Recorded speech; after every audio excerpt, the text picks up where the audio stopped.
ক্ষমতায় এই interim government তার গত 7 মাসে কোনো নিউজ পেপার বন্ধ করেনি, কোনো টিভি স্টেশন বন্ধ করেনি, কোনো ওয়েবসাইট বন্ধ করেনি।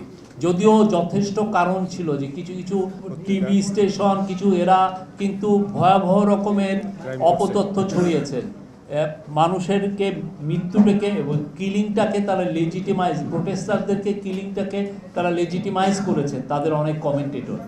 তো সেই জায়গাও আমরা এই গভর্নমেন্ট যেহেতু ফ্রিডম অফ প্রেসে বিশ্বাসী, তারা মনে করছে যে না, কোনো ধরনের কোনো নিউজ পেপার, ওয়েবসাইট বা টিভি স্টেশন আমরা বন্ধের পক্ষপাতী না, আমরা এটা আমাদের ডিসিশন না।